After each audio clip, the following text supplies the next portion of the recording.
안녕하세요. 저는 결혼 10년 차에 올해 40이 넘어간 평범한 가정주부입니다. 요즘 코로나로 불편하고 화나는 일이 많은데 바로 옆에서 시어머니까지 절 자꾸 건드려대시니 제가 빡치지 않을 수 없었던 지난 몇 달간의 기록을 사연으로 보내보려 합니다.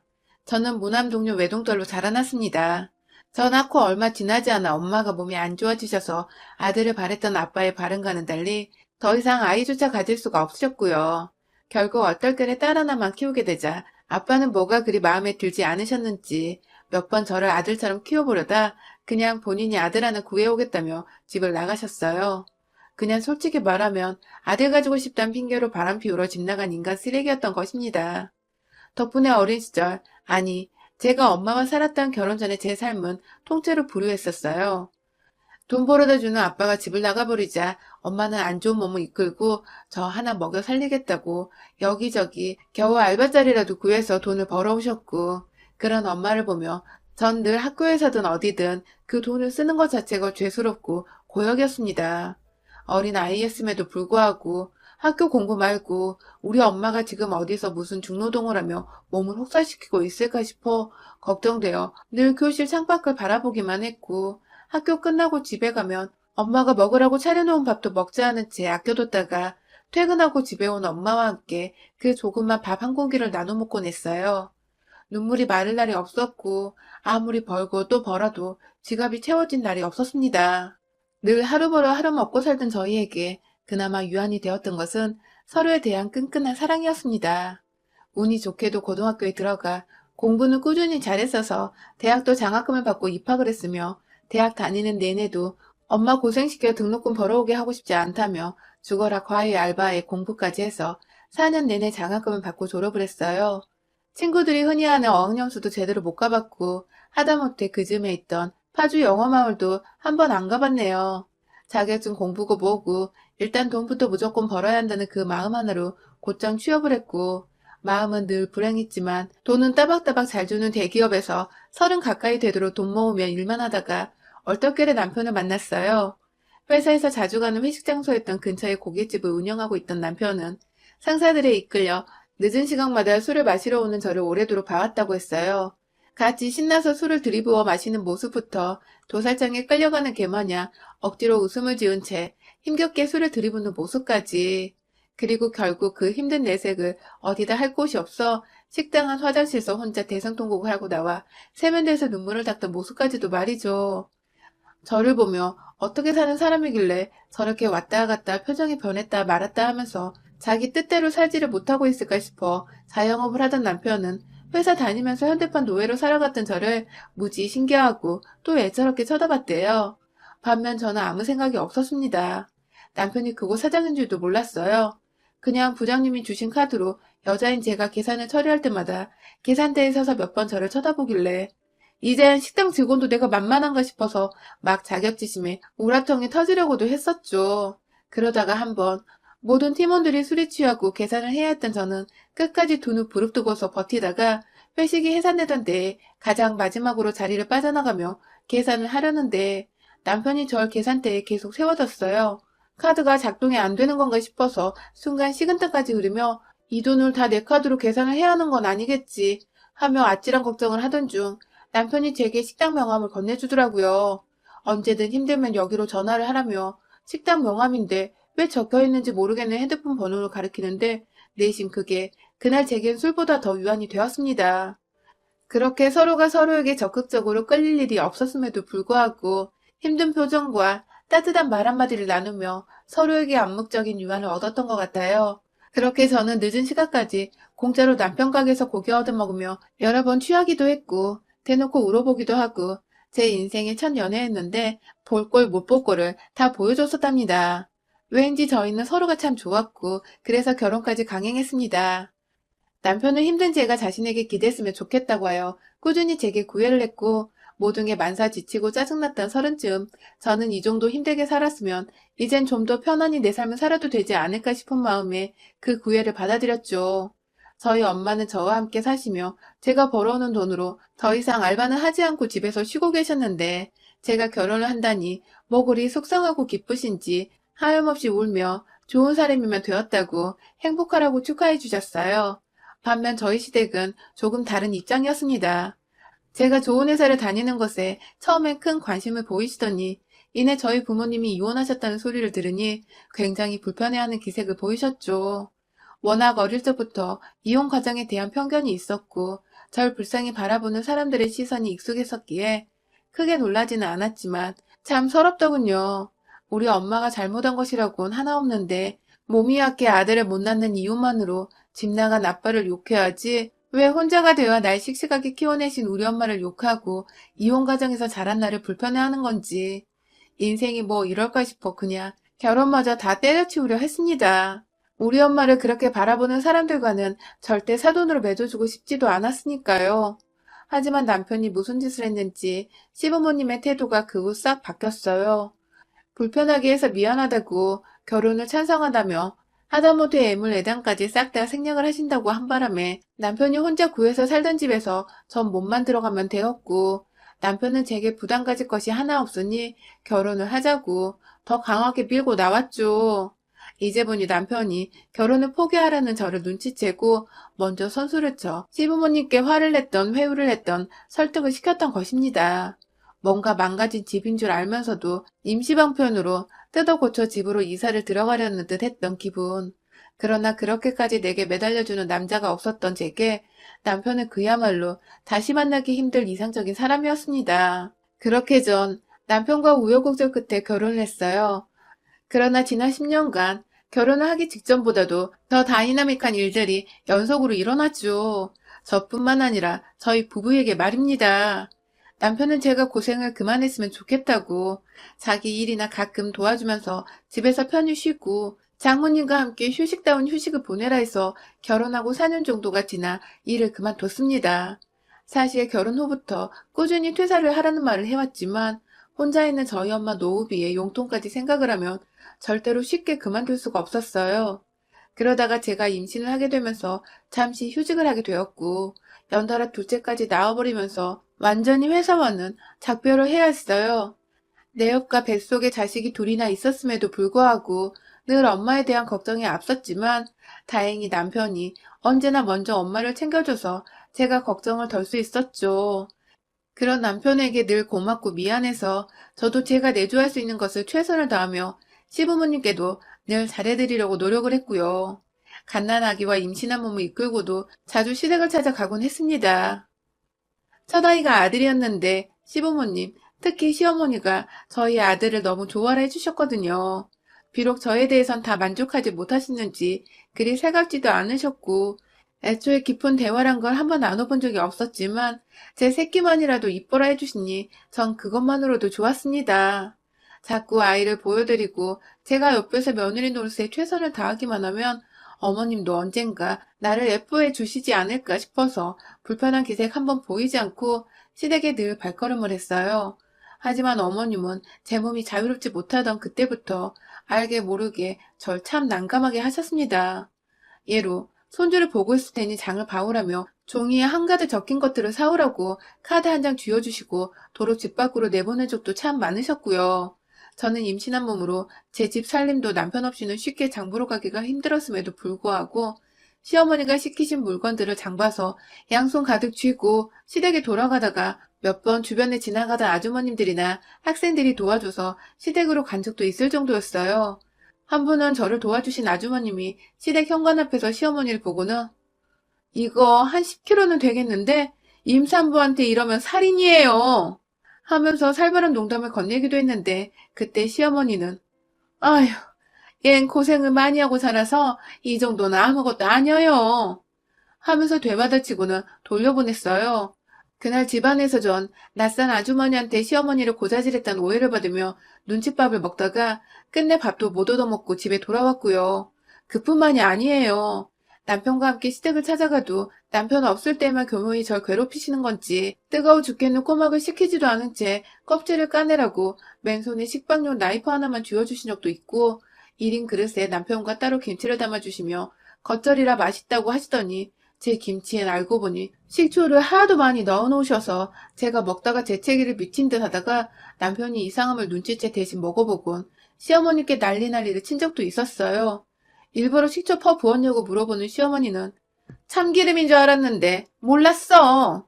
하며 핑계를 대며 요리조리 잘 피해가셨지만 그 뒤론 제 국물엔 소금 한 숟갈을 더 넣어주신다거나 생선은 덜 익힌 부위를 잘라주시는 등 굉장히 무섭도록 저를 괴롭히고 또 그것에 대해 재미를 느끼시는 듯 했습니다. 솔직히 밥에 돌이나 머리카락 넣는 거 있잖아요. 그딴 건 정말 일도 아니었어요. 밥을 아예 요리를 안 한 채 맨 밑에 생쌀을 넣어두신 바람에 오도독 씹다가 남편이 급기야 밥그릇을 깨트린 적도 있었죠.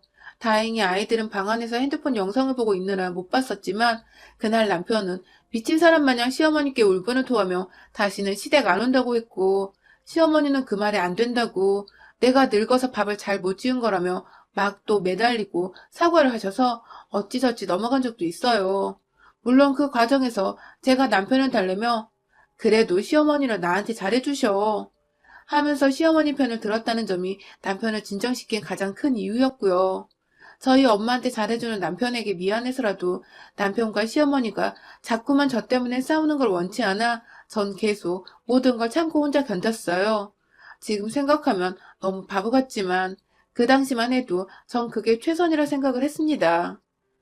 옆에 아이들도 있는데 엄마가 할머니한테 괴롭힘 당하는 꼴을 보여주고 싶지도 않았고 그래서 계속해서 시어머니의 음식을 가지고 저지르는 장난질을 두고만 보며 결국 그 장난질에 계속 부채질을 하고야 말았죠. 그러다가 남편이 하고 있던 고깃집에 분점 한 개를 더 내면서 최근 몇 년 동안은 시댁 근처가 아닌 정반대의 동네에서 일을 하다시피 했고 남편이 새벽에 장사 끝내고 집에 오는 걸 너무 힘들어하길래 새로운 분점이 생긴 동네로 이사를 가게 되었어요.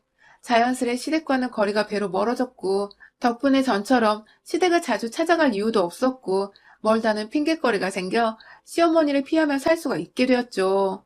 코로나로 장사가 예전만큼 미치게 잘 되는 건 아니었지만 그래도 회사 근처라 그런지 이곳도 꽤나 늦은 밤까지 손님들이 잘도 찾아왔고 아이들이 큰 마당에 저도 집에만 있기 심심해서 자주 남편을 따라 가까운 식당에서 일을 도와주고 했는데요. 일을 해야 해서 시어머니도 불러내시지 못하실 테니 더 바쁜 척하면 남편을 도와 시어머니를 피하려 한 것도 있었고요.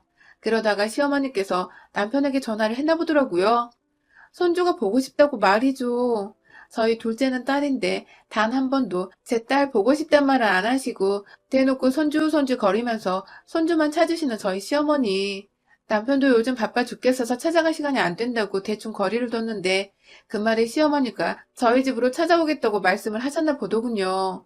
얼떨결에 가게 쉬는 날 집에 온다는 시어머니 말씀에 당황스럽기도 하고 불편했지만 어차피 얼굴 맞대고 봐야 하는 거 저도 뭐라고 흠 안 보이게 준비를 해놔야 할 것 같아서 시어머니께는 따로 전화까지 해서 아무것도 사오지 말라고 빈손으로 오셔서 며느리 밥 드시라며 나름 잘 보이고 싶은 마음에 아행도 떨어봤습니다.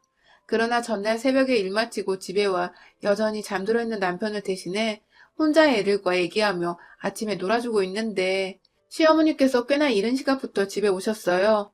당연히 남편을 깨우지 말라고 조용히 하라는 제스처를 취하시길래 전 저 혼자 또 시어머니를 독박으로 맞이했죠. 왜인지 불길한 예감이 들었으나 아이들도 있는데 혹여나 나를 또 괴롭힐까 싶어 나름 태연히 행동을 했어요. 결혼 10년 차인데도 시어머니한테 당하는 일들은 아무래도 익숙해지지가 않더라고요. 시아버님은 옆에서 아이들과 재밌게 놀아주고 계신데 시어머니는 저희 큰아들 한번 딱 안아보시더니 딸아이는 대충 머리 한번 만져주시곤 곧장 부엌으로 들어가셨죠. 빈손으로 오셔도 되는데 뭘 또 바리바리 싸우셨길래 그래도 우리 가족들이 시어머니께는 자식들이구나 하면서 감사한 마음을 가지려는 그때 제 마음은 산산조각으로 부서졌습니다. 아니 글쎄 시어머니께서 손에 한가득 들고 온 그것들은 바로 죄다 껍질 달려 손질이 허벌나게 어려운 갑각류들이었던 것입니다. 대게부터 대야, 꽉 막힌 조개부터 전복까지 골라도 하필 일부러 이렇게 골라오시다니. 뭐 껍질이야 어떻게든 제가 손으로 물고 뜯고 제거해서 손질을 해내면 되겠지만 사실 저희 집에 갑각류를 잘 못 먹는 사람이 둘 있거든요. 저랑 저희 딸이요. 저야 뭐 어릴 적에 하도 없이 자랐으니 먹을 줄은 안다마는 꼭 먹고 나면 속이 니글거리는 게 불편해서 여러 번 잘 안 먹는다고 남편이나 시부모님 앞에서도 말은 했었었고 예전에 시어머니가 꼬막가라고 시켰을 때도 제가 정말 뜨거운 걸 떠나서 이건 어차피 내가 잘 먹지도 못하는 건데 난 왜 이렇게 개고생하며 꼬막을 까야 하나 싶어서 우라통이 터졌던 것인데 이번엔 아주 작정을 하고 골라온 게 저희 모녀가 못 먹는 음식들. 그러니 한마디로 자기 눈에 넣어도 안 아픈 아들과 손주 주려고 사왔던 것이었죠. 제가 예전 같았으면 저 혼자 당하는 거니 어찌저찌 무시하고 맛있겠어요 하며 입에 발린 말을 할 수 있었을 텐데 이번엔 저희 딸까지 걸려있으니 도저히 좋은 소리를 못 하겠더라고요. 제가 누누이 매번 시어머니의 장난질에 당하긴 했었어도 제 자식들만큼은 챙기자는 생각에 둘째는 각광류를 잘 못 먹어요 하면서 자주 언지를 주기도 했었는데 말이죠. 각광류를 보자 굳어진 제 표정이 너무 적나라했던지 시어머니는 저를 한껏 쳐다보더니 옆으로 다가와 뭐 불만 있어? 하고서 오히려 당당히 물어보더라고요. 기껏 사왔는데 표정이 왜 그따위냐 하는 듯한 표정이셨죠. 아직 남편도 안 깬 마당에 혼자 문제를 일으키고 싶지 않아 아니에요 하면서 억지로 그 해산물을 씻어내기 시작했어요. 준비하고 있던 음식들이 있었는데 시어머니가 해산물은 싱싱할 때 먹어야 한다며 음식 준비하던 거나 나중에 먹고 이거부터 먹자고 하시는 바람에 저는 기껏 아침부터 일어나 준비하던 보쌈이며 각종 반찬들은 다 한 켠으로 치워둔 채 부엌 한 켠에서 해산물 껍질이나 까대고 있었어요. 대게나 대하는 그냥 소금 위에 구워 먹어도 되지만 시어머니가 굳이 먹기 편하게 손질을 하라고 시키셔서 대하부터 차근차근 까기 시작했고요. 대게도 반에 반토막씩 내서는 삶으려고 준비를 해놨죠. 조개도 굳이 구워 먹어도 되는 건데 푹 끓여서 얼큰한 조개탕에 소주 한잔 하고 싶다 하셔서 국을 끓여내기로 했고 그 국에 넣을 조개도 이왕이면 씹히는 것이 없이 조개알만 먹고 싶다 하셔서 껍질을 까냈습니다. 마지막 전보. 그래도 비싼 거, 몸에 좋은 거 사주신 것만으로도 어디냐며 속으로 정신단련을 100만 번도 더 하면서 끙끙거리며 숟가락으로 전복을 퍼내고 있는데 옆에서 시어머니는 뒤통수를 봐도 뻔히 째려보고 계시고 도저히 껍질 빼내는데 집중을 못하겠더라고요. 사사건건 도와주시지는 않으면서 이것부터 해라, 저것부터 해라. 급기야 누가 봐도 혼나고 있는 것처럼 보였는지 저희 딸이 조용히 제 옆에 찾아와서는 엄마 괜찮아? 라고 물어보는데 그럼 딸에다가 대고서 시어머니가 한다는 말이 넌 네 아빠 닮아서 불쌍한 걸 못 참는 거니? 아니면 네 엄마를 닮아서 불쌍한 게 뭔지를 아는 거니? 하고 말입니다. 아직 초등학교도 안 들어간 딸아이한테 뭘 안다고 그런 말을 해대시는지 저도 순간 화가 나서 어머님 무슨 말씀을 그렇게 하시는 거예요? 하면서 말을 툭 던져버렸어요.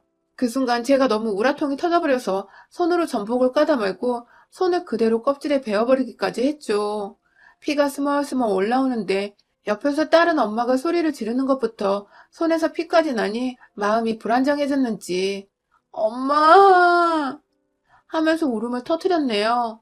아휴 어린애가 무슨 잘못이 있다고 해서 안 되는 말을 얘 앞에서 짓거리는 것도 모자라 내 딸 눈에서 눈물 나게 하는지 상대가 다른 사람도 아닌 시어머니라 생각하니 저도 더 열이 뻗치더라고요. 손에서 나는 피고 보고 당장 딸아이 들고 남편 자는 안방에 들여다 놓은 뒤 시아버지랑 놀고 있는 큰아이를 시켜서 동생 좀 방 안에서 달래고 있으라고 했어요. 아빠 닮아 엄마 말이라고는 칼같이 듣는 아들은 또 냅다 안방으로 동생 걱정이 되어 들어가더군요. 그리고 전 시아버지만 바라보고 있는 그 상황에서 시어머니를 향해 껍질 벗기느라 다라이 한가득 넣어둔 전복 그리고 그 쟁반 위에 쌓아둔 전복 껍질을 확 다 다라이통에 합쳐서는 바로 앞에 며느리가 뭐하고 있나 구경만 하고 있던 시어머니를 향해 부어버렸습니다. 완전 아래에서 위로 일어서며 다라이를 얼굴로 확 들이부어 시어머니는 졸지에 전복으로 얻어맞은 것이죠. 나한테 함부로 했던 건 내 아이들 생각해서 그래도 참으려 했는데 이제 내가 만만해서 내 딸까지 건드려? 하면서 모아놓은 대하 껍질부터 조개 껍질까지 그 밑에 주르르 흐르는 비린내 나는 각광류 물까지 그냥 확 쓰레기로 버릴 것들이었는데 시어머니를 쓰레기통이라 생각하며 얼굴에 쳐 부었네요. 그 따갑고 딱딱한 것들. 나 골탕 먹이려다 본인이 뒤집었으며 평생 경험하지 못했을 수치와 모욕을 당한 시어머니. 얼굴부터 여기저기 따끔거리는 와중에 냄새가 비릿비릿하게 올라오는지 충격받아 말도 못하고 뭐라 도와달라고 시아버지한테 대꾸도 못한 채 눈만 뻐끔뻐끔 거리던 그때 뒤에서 뭔가 느낌이 쎄해 돌아보니 남편이 서 있었어요. 아이들 볼까봐 당연히 방문은 손으로 닫고 있었지만 남편도 꽤나 충격을 받은 듯 했죠. 하지만 제 눈에 고인 눈물을 본 남편은 자기 엄마가 또 무슨 또라이 짓을 했다는 걸 단번에 파악을 했는지 어머니, 당장 가세요. 아버지, 어머니 데리고 얼른 나가세요. 하면서 호통을 쳤고, 시아버지도 자기 마누라가 제대로 잘못을 했다 생각을 하셨던 건지, 무슨 죄인 마냥 시어머니 옷을 쥐어잡고는 끌고 나가시더라고요. 시어머니는 며느리 앞에서 다른 사람도 아닌 자기 아들이랑 남편에게 내쫓겨버리니 그게 또 서러우셨는지 막 야 이놈아 하면서 통곡과 함께 호소를 하셨는데 남편은 뒤도 안 돌아보고 아들 가정 박살낼 생각 말고 이젠 집에 얌전히 계세요 하며 문을 쾅 닫아버렸어요. 시어머니는 문이 닫히는 순간까지 닫지 말라고 잡고 있다가 남편이 인정사정 없이 문을 닫아버리라자 놀래 손을 확 빼시더라고요. 한마디로 아주 매몰차게 아들한테서 버림을 받은 것이었죠. 아, 정말 우리 남편 없었음 마무리를 어떻게 해야 했나 순간 고민도 했는데 아니 더 세게 나가야 하나 싶어서 여기 사연에 올라온 것들처럼 시엄마 머리 끄댕이라도 잡아야 했나 싶었는데 남편이 더 모질게 자기 엄마를 집에서 쫓아주니 어찌나 고맙고 또 한편으로 미안했던지요. 방 안에서 그제야 나온 아들, 딸들은 엄마 괜찮냐고 저를 꼭 안아주며 무슨 일이냐 묻는데 남편은 자기 엄마 때문에 이사 다니는 게 창피하고 또 미안했는지 아빠 잘못이야 하면서 아이들의 뒤에서 또 저를 함께 안아주더라고요. 졸지에 저희 폭발로 인해 가족들이 싸우기는커녕 우리 가족 단합력이 더 끈끈해져 버린 것이었죠. 여전히 제 딸아이가 그날 말로 상처를 받지 않았을지 신경이 많이 쓰입니다. 하지만 역시 부모 사랑 먹으면 다 괜찮은 것인지 아이는 전처럼 밝고 또 평온해 보이네요. 남편도 전보다 더 저를 살뜰히 챙겨주며 매일같이 미안하고 고맙던 표현을 해주고 저도 그런 남편이 너무 고마워 매일같이 좋은 음식 먹이며 이 사람 힘내서 일하라고 응원하고 있습니다. 그리고 시어머니 돌아가시는 날 장례식 때 오늘 다 못 드신 각각류 제가 친히 구해다 올려드리려고 합니다. 부디 그날까지 만수무강하셔요. 여러분의 생각은 댓글로 남겨주세요. 오늘도 시청해주셔서 정말 감사합니다.